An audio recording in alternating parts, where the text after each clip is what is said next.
and to watch the show. Welcome to Sunday here at Rennsport Reunion 6, and it's the last but definitely not the least of the 3 days. The word is out, not just in the Monterey Bay Peninsula, but amongst car enthusiasts, and not just Porsche enthusiasts. As you can see behind me, there are thousands of people that have made their way here to the WeatherTech Raceway Laguna Seca. They're here to see their racing idols. They're here to see these iconic cars, but they're also here to share the passion. Of course, we got a lot of great racing ahead. I'll be swapping my microphone for a race suit and helmet sometime later today when I get behind the wheel of an open-top Porsche Kramer K8. There is so much to see and do. I suggest we get on with it. I'll ask you now. Thanks, Justin. Couldn't have said it better myself. And we are ready to go racing with Group Number 1, the PCA or Porsche Club of America Sholar-Friedman Cup, for an outstanding array of 911 products dating all the way up to 2016. The oldest car I find in the group as I scan this enormous field of 52 cars is 1969, a 911T. And I'm also happy to say we are rejoined here on day 3 by author, producer, and contributor to Automobile Magazine, Bassem Wassef. Welcome back, Bassem. Thanks for having me. Good to be here. You know, Bob, I've also seen a couple of GT4s out there, and there is a 944. This is the We Are the World of the Porsche community here. Sure, it's everything. Yeah. Well, I guess every collection of cars like these has to have a class that covers just about everything. Decades of Porsche classics.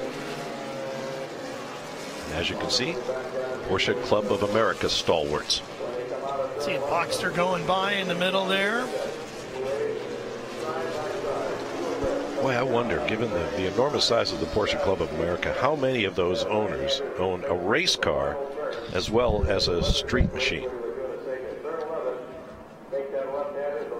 With 52 entries, there's plenty. It's going to be a lot of traffic out there. Oh, yeah. And a GTP car in there, too. You got to have that. Let's talk about an outlier. Oh, my gosh. Let's see, who do we know in this group? No hot pros out there that we know of. But I wouldn't be surprised. And these guys will get after it. Down to turn 2, the Andretti hairpin. As they begin to sort themselves out. What a mess of cars. Well, and these guys are going to get after it too, because these are guys who have owned and raced these cars in quite a few different events. You can do a lot of CCA racing with this stuff, a lot of club events with it. So there's going to be a lot of guys that are really used to running these cars on a regular basis and know the cars inside and out. There goes the GTP car, the 2008 Riley-built Daytona prototype from the earliest days of that class. Boy, has the technology developed among the DPIs these days in the IMSA WeatherTech Championship. Plunging down the corkscrew. Whoa, bit of a wide line there. Pick a line, any line.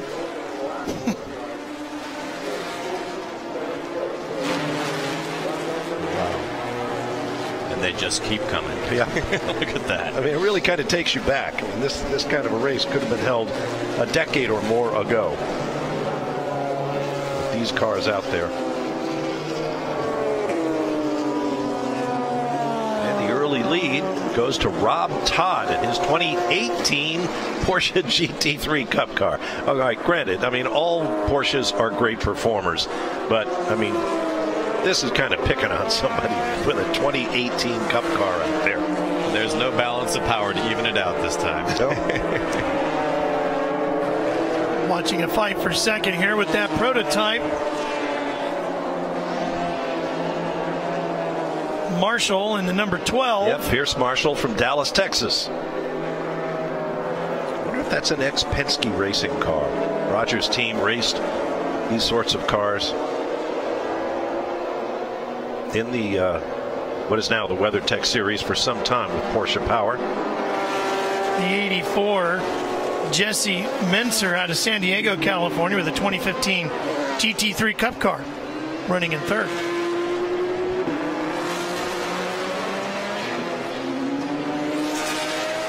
That is kind of blurring the line between GTs and prototypes. But again, this is the Porsche Club of America Sholar-Friedman Cup. Pretty much run what you brung, it appears. This is for 4th place. The 31 is Al Tilley out of Salt Lake City. He brought a 2013 GT3R with him. The car ran in the Pirelli World Challenge. Ryan Dial drove that car. He's done a lot of NASA racing with the machine. Great guy. Great drive. Oh, off goes the right front. Hang on. The great thing about running here at WeatherTech Raceway Laguna Seca is all the runoff area. That could have been really ugly. That could have been really bad because it's a very high-speed section of racetrack. Absolutely. But all the gravel and the sand traps built there did a great job of slowing the car down, and Al is able to bring it safely to a stop. That was some nice driving. Let's have another look at what happens. Watch the right front wheel, and it just departs the car. It looks like wheel and tire.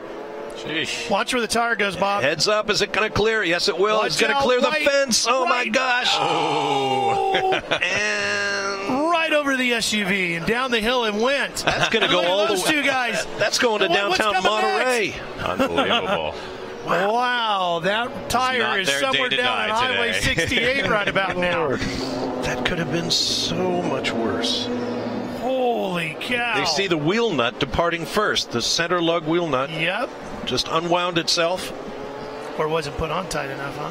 I guess not. Of course, that'll be the loaded tire as he turns in and brakes for the Andretti hairpin. My gosh. I have never seen a tire clear the fence over there like that. That was incredible. The person needs to buy a lottery ticket right now. Yeah. Look at that thing bouncing. Well, and you get the air compressing all that energy in the tire, and wow. Well, let's hope it's nothing more than a souvenir for somebody down in the valley, because there's a long drop off from there down. A lot of the trailers that transported the cars here to WeatherTech Raceway Laguna Seca are parked down there. I hope there's nobody camping down there. Well, and remember, that's one of the highest speed sections, too. As he's approaching the braking point going into Andretti, he is flat out. Yep. Well into triple-digit speeds there. Oof. What a way to start our day here. And this is going to be a fairly lengthy extraction, I would think, getting that car out of the sand.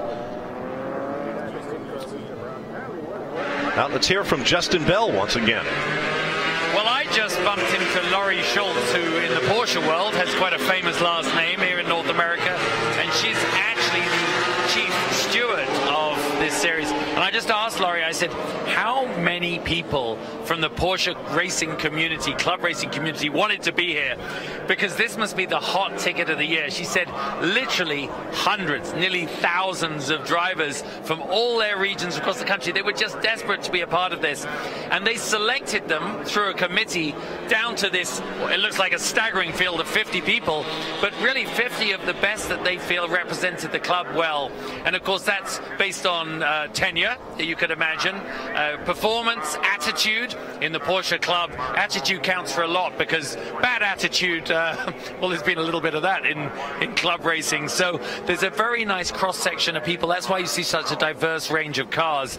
And literally, they got their invitation after their submission to be in this event, and it's a highlight. Can you imagine, guys, what it's like being a club racer with your car here in the paddock, driving on the same track as, I mean, Neil Jani and all the other drivers that are out there from Porsche factory, as well as the legends, as well as the legendary cars. So it's probably the pinnacle of the club Porsche racing year, until your wheel falls off. Well, I imagine that's true. The Porsche Rennsport reunion has grown in popularity. We've mentioned that a number of racetracks around the world have inquired about the possibility of hosting the event. And I would imagine the list of applications to take part is pretty lengthy. I mean, if you're a Porsche Club of America member, you're already passionate about the brand. Well, So, and as you're walking through the paddock, one of the things that everybody's talking about is can't wait for the next one. Just don't know when it is or where it is, but everybody loves it happening here. And one of the big parts of it is the family photo, which took place on Wednesday. we're not talking about people family. We're talking about race car family. Picture's important, too. That is a big deal. Mark Urbano shot that, and he is a very talented photographer. He does a lot of photography for Porsche. Really good shooter, really nice guy, too. I got to say, back on the topic of worldwide racetracks, maybe I'm a little biased because I'm a Californian, but it is so great to have it here. It's such a part of the Porsche thing. You know, if California were a country, it would be the 5th largest market for a Porsche in terms of who buys their cars. Yeah. So it does make a lot of sense to have it in California, but I am a little biased. Here's the incident once again that brought out our full course caution flag as Al Tiley comes over through turn 1, and just as he gets to the braking zone, off comes the center hub lug and off comes his right front wheel. And it's that third bounce of the wheel that really launched it up and over, not just the tire wall, but the wall itself. Over the hillside, over the fence, over that SUV. Justin, wait till you see the video of this. I bet it's quite impressive to see. Oh, I'm looking up on there. Okay, tires bouncing everywhere, Jim. Now, I've seen you at races in North America for, I mean, decades, I think. And here you are running these club guys. But in the end, they're just about here driving well-prepared cars on a legendary racetrack. And you're still here. Is it still a passion for you? Oh, it's still a passion. And, of course, a lot of these cars we had the pleasure of working on back when they were the current vehicles. And a lot of these guys, too. A lot of old faces that, you know, we really have good memories with. Cars are, you know, like they've always been. You know, it's a competitive bunch of fun, and we're out there to get those guys, and it's really going well for us. Are there any of your old cars out there in the paddock walking around you've seen that you've worked on? 16. Oh, really? 16 so far, including the Le Mans winner. You know what that means, Jim? That means you're as old as everyone else around here. But how's your guy doing out there? We're actually leading. We were on the pole in this thing. We're under yellow at the moment, but we'll see how it comes out. Oh, just leading. All right, let me carry on going. I'll find someone else. See you later. I wonder if Justin's going to interview anybody not named Bell this weekend. Make it a drinking game. There you go. No relation, Jim Bell to Justin Bell. Justin, of course, is the son of 5-time Le Mans winner Derek Bell, who is here this weekend among the cadre of famous Porsche drivers. Hopefully we'll be hearing from some of them today, here on the final day of Porsche Rennsport Reunion 6. Well, I'll say once again, Al Tiley did a wonderful job of controlling that car. I was watching his left front wheel as he pulled it off the track, and there was no panic in there. The wheel wasn't swerving back and forth as he tried to take that three-wheeler off into the beach. He did a great job. While we're under caution, we'll take a break and return with more of Porsche Rennsport Reunion 6.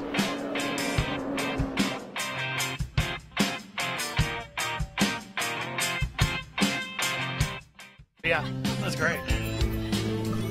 Welcome back, Porsche Rennsport Reunion 6 here at WeatherTech Raceway, Laguna Seca.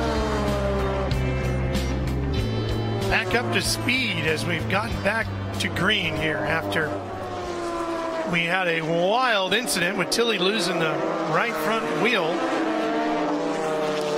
So right now, Robb Todd is out front in his 2018 Porsche GT3 Cup car, being closely pursued by a Porsche-powered ex-IMSA prototype.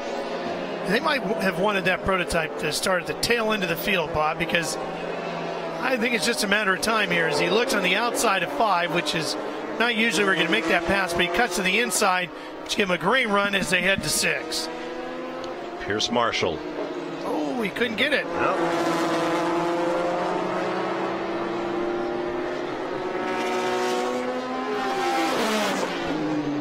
Another beautiful day here at WeatherTech Raceway Laguna Seca. No sign of the marine layer, the traditional fog that we're used to here just off Monterey Bay.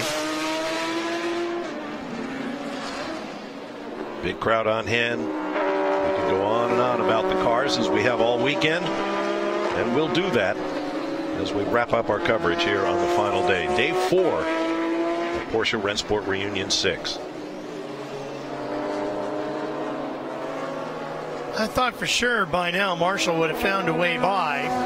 You think on the straight? Yeah, he should have the advantage for sure. Too much downforce. It's all drag. You know, and that's funny you bring that up, because in talking to Bruce Canepa about running the 917 around here, and he won the class event for that yesterday, well, actually finished second. Yeah, I don't think he won yesterday. Yeah, no. The RS one. Gunnar Jeanette was way up. That's right. But anyway, he said this is not a track that's really designed for the 917, and the 917 running on here is very challenging to do. Really meant for stretching its legs out on the Mulsanne. Which is exactly why Porsche, in their wisdom, came up with the 908-3, because the 917s couldn't handle the Targa Florio. Probably weren't at their best at the Nürburgring Nordschleife either. So you could allegedly smoke a cigarette down the straight while you were hitting top speed in that car because it was so long. Oh. Yeah. Full minute, right? Yeah. At max speed.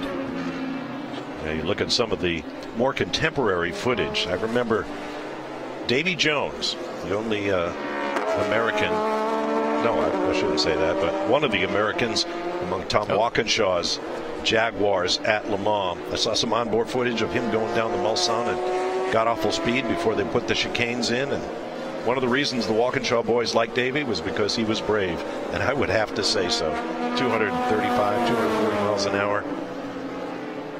Over and over and over again. Over and over again. And in the dark. And in the rain, if it should do so. And in a battle with another car. And we've got a pretty good battle going here, Justin. Well, you know, as I watched these guys out on track, I was reflecting on my pretty dismal day yesterday, performance on track. But when you were talking about Le Mans, you know, Dad mentioned it in that interview we did earlier in the weekend. You actually were able in the old days to relax on the Mulsanne straight. As you said, I mean, maybe Winkelhock used to smoke a cigarette, but the rest of those guys are pretty fit. But as you go down there, you used to sort of relax your hands, and anything above 200 miles an hour, there's a sort of harmonizing of the car. And definitely for me in the 962 that we ran in 1992, that's sort of the last year that car really had any life. And at 226 miles an hour, you'd literally start to breathe and enjoy it, unless it was raining, and then I had to look out of the left-hand window to follow the grass verge just to see if I was still going in a straight line. So I remember I came in and Dad said, "How was it?" And I was just like, "That was bloody brilliant." And he said, "You are just stupid, son. You're stupid." But what an experience.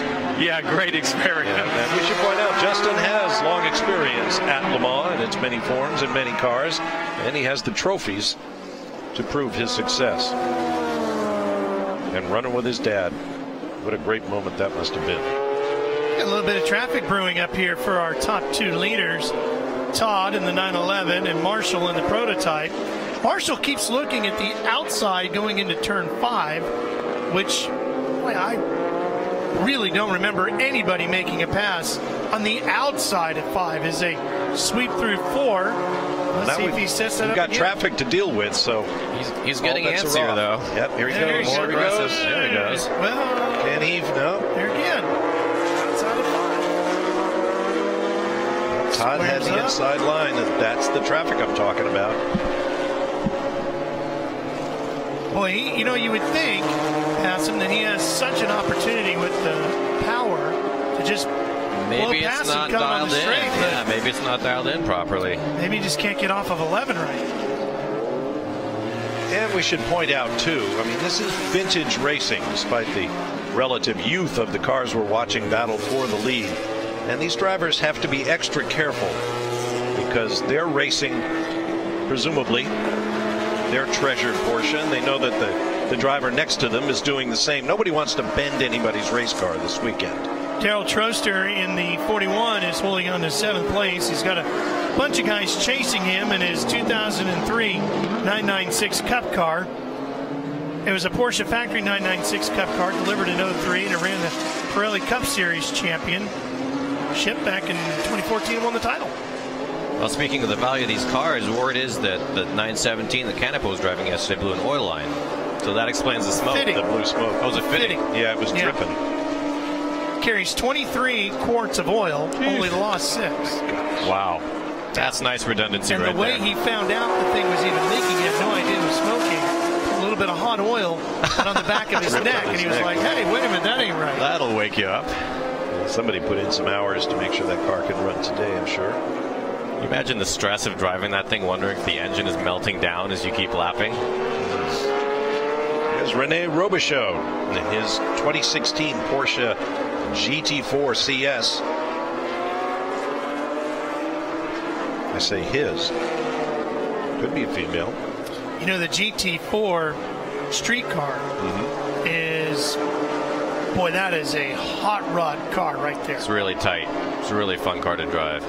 And it looks like the kind of thing that could really put some pressure on a 911 owner if you're not careful. Oh, yeah. It's faster than a base 911.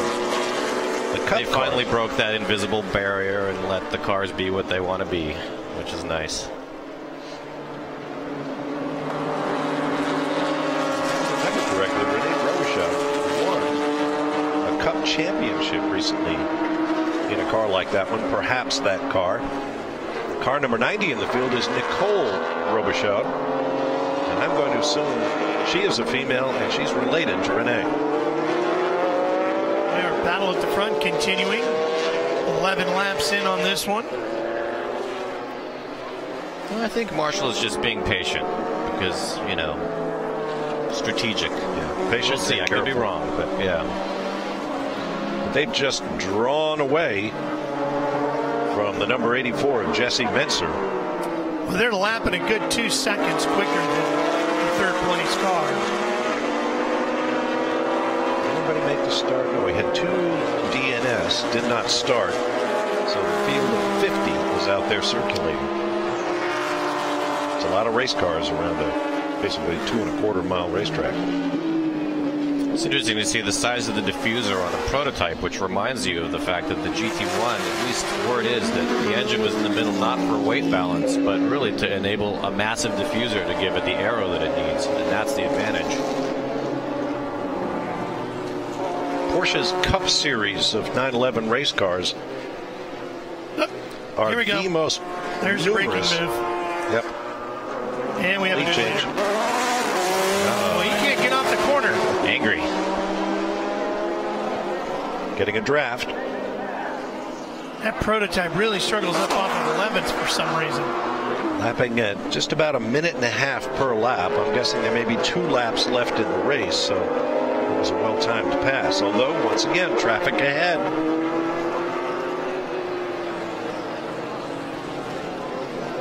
I would say more Porsche Cup Series cars for the single-make series, of which there are many around the world, more numerous than any other race car ever built. Here's another look.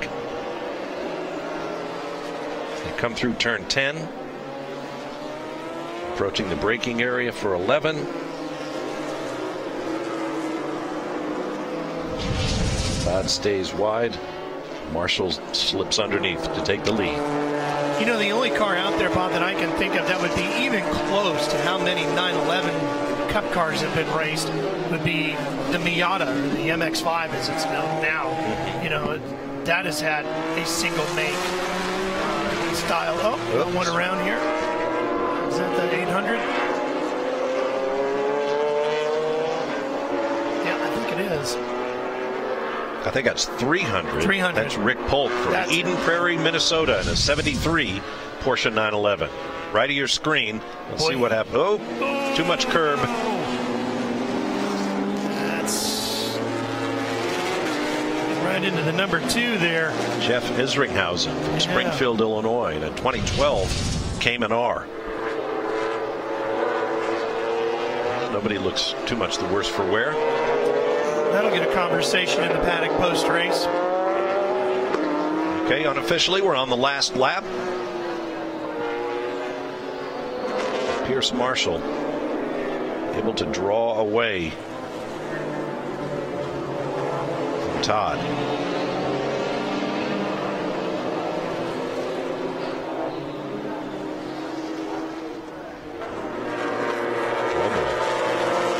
This could get interesting as they climb the Bobby Rahal straightaway. And boy, you sure hope the guys are looking in the mirror, right? Yes, as you sir. go inside at 6 here. And Todd has got a clear lane to approach unless somebody gets in his way.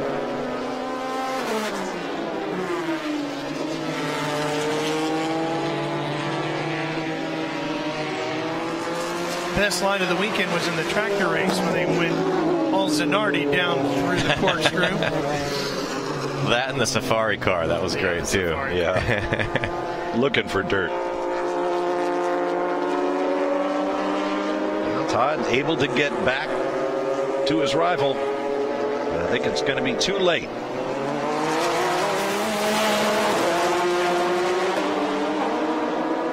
To the line, checkered flags wave. Congratulations to Pierce Marshall. Taking, whoops. Oh, no. Not without some last lap fireworks. That's coming off 416. Yeah, that's 4. Alex Steele. That's right here in front of us off of turn 4. Yeah. We've seen that before. That may be the oldest car in the field. 1967 Porsche 911. With modern bodywork. Yeah. Modernish. A lot of room to modernize since 1967. Way off of the entrance.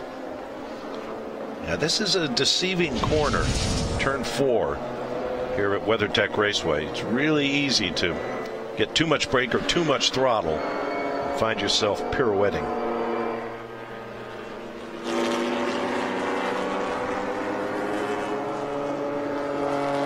So nice job for Pierce Marshall, who takes the first victory of the day here on day 4 of the Porsche Rennsport Reunion 6. Back with more in a moment.